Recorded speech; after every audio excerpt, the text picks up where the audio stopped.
Hi everyone, in this video I am going to share with you Research Aptitude PYQ. It is the syllabus of UGC NET exam paper 1 general paper. This is the first question. Research ethics do not include. Research ethics में क्या include नहीं किया जाता है, तो सबसे पहले आपको पता होना चाहिए कि रिसर्च एथिक्स में क्या इंक्लूड की जाती है, तब तो आप डू नॉट को फाइंड आउट कर पाइएगा। जब एक पीएचडी होल्डर स्टूडेंट या फिर जो पीजी में है, पोस्ट ग्रेजुएशन कर रहे हैं, वो लोग को भी रिसर्च पेपर लिखने के लिए बोल दिया जाता है। तो जो ऐसे स्टूडेंट्स है, जब आप जनरल पेपर लिख रहे होते हो, रिसर्च पेपर या फिर जनरल पेपर बोले, जब आप लिख रहे हैं तो उसमें क्या होना चाहिए, ट्रांसपेरेंसी होनी चाहिए, ओपननेस होना चाहिए, ताकि सब कोई उसको पढ़ के समझ, लेकिन कॉन्फिडेंशियल होना चाहिए।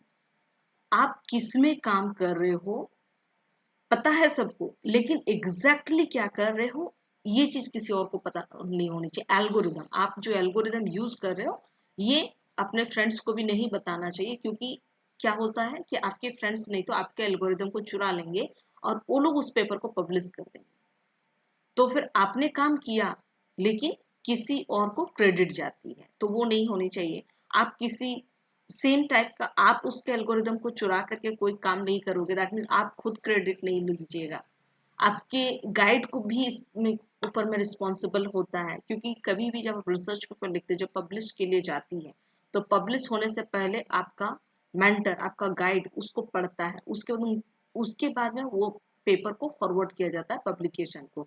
तो अगर इसमें आपका कुछ भी मिस्टेक है तो उसके लिए रिस्पॉन्सिबल होगा कौन, आपका गाइड भी।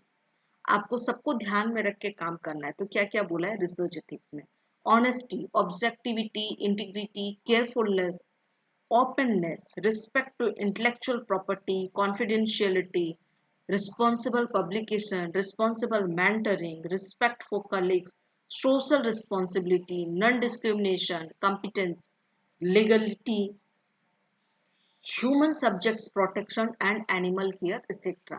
Many things will come. That means क्या है कि आपको अल्टीमेट, इसका मतलब क्या है कि आपको किसी को चोट नहीं पहुंचानी, हार्म नहीं करना है, चाहे आपके कलीग्स हो, चाहे आपके फ्रेंड्स हो, कोई भी चीज। और ओपननेस मतलब क्या है कि आप जो भी चीज लिख रहे हो जनरल पेपर, ट्रांसपेरेंसी होनी चाहिए। तो सब्जेक्टिविटी तो हो ही नहीं सकती है, क्यों? क्योंकि सब्जेक्टिविटी में बहुत कुछ आएगा, इसमें ट्रांसपेरेंसी नहीं होती है। तो रिसर्च एथिक्स में क्या क्या होता है, ऑब्जेक्टिविटी, इंटीग्रिटी, ऑनेस्टी। ऑनेस्टी मतलब आप किसी और का काम को चुरा के अपने में क्रेडिट नहीं ले रहे हैं, तो ये चीज ऑनेस्टी हो गई। आप खुद का हार्डवर्क करके आप उस चीज को, अपना काम शो करके आप उसको पब्लिश कर रहे हैं। तो क्या नहीं होना चाहिए रिसर्च एथिक्स में? Option number C, subjectivity. Thank you very much for watching this video.